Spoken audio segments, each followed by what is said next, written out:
welcome to another episode of Coincidence Theory. You know, the precious stones and metal used to describe Jesus in the Bible could easily be used to describe the Hebrews, so-called African Americans of today. And I've been giving that some thought.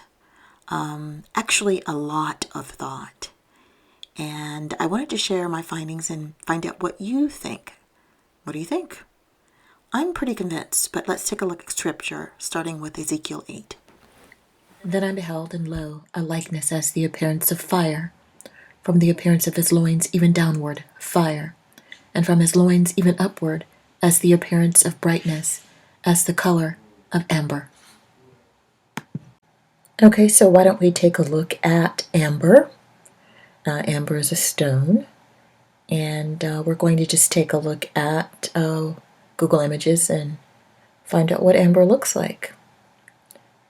Okay, so we have a brownish, yellowish color.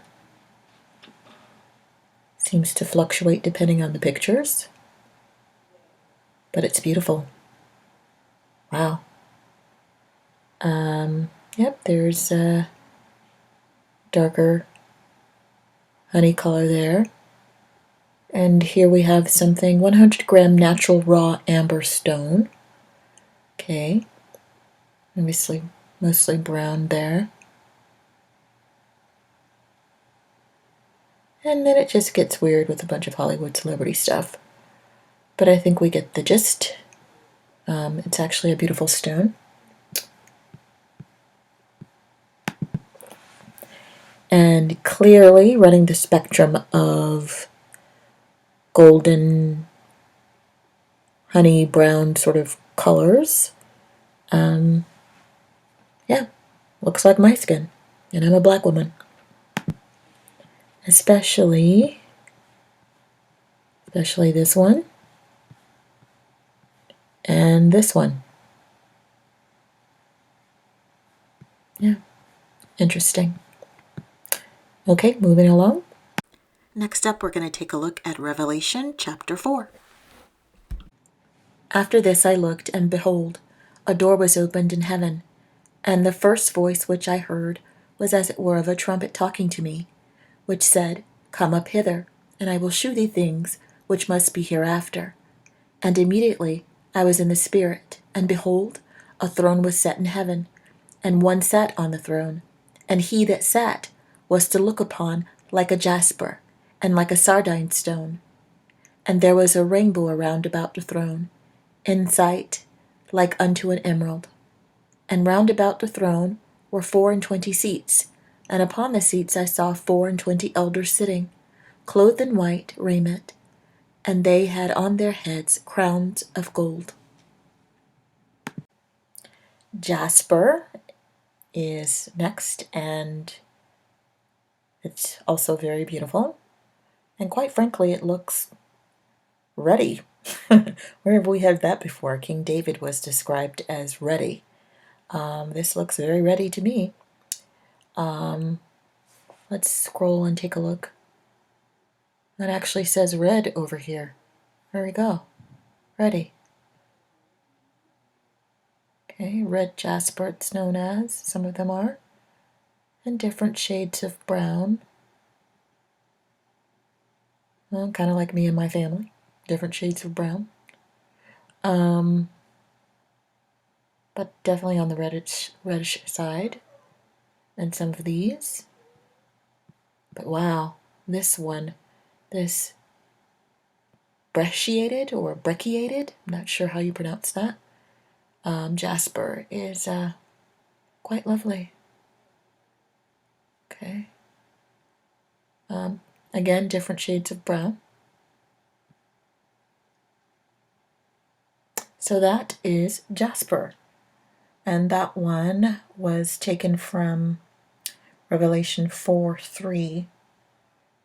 That description of jasper. Revelations 4:3. Okay. Another description taken from Revelation 4:3 is Sardine, the Sardine stone. And speaking of ready, once again, it looks pretty ready to me. Very sort of reddish brown or brownish red.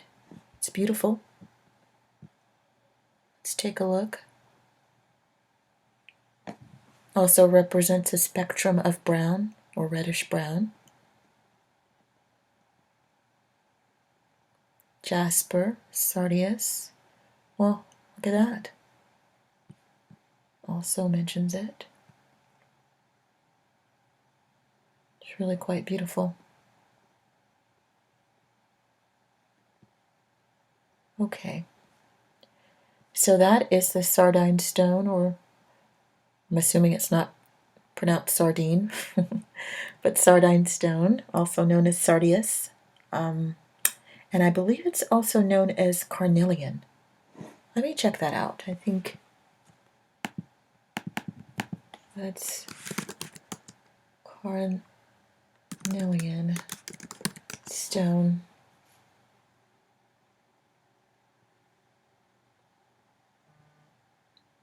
Again, also of that brownish, reddish brownish family, very reddy. Yep, Carnelian. There we go. Carnelian also runs the spectrum. And there is a giant natural Carnelian stone. Wow. And also here. So there's a definite theme, is the point, between the Carnelian, the Sardine, the Jasper stones, the amber stones. There's a running theme, and that theme is brown or reddish brown. It is not, and it's my color, by the way. I mean, I'm not, that's the point that I want to make, that when I first read some of these, it resonated so well with me because, this is essentially, within the spectrum of my own skin tone. So it wasn't a big leap for me, or a shock, I guess, that this serves as further proof of the so-called African Americans being the Hebrews of the Bible. It was so obvious to me once I looked up these stones, what I was looking at. So anyway, that is the Carnelian stone. And because a picture is worth 1,000 words, I'm going to leave you with a few more pictures. Coincidence? You tell me.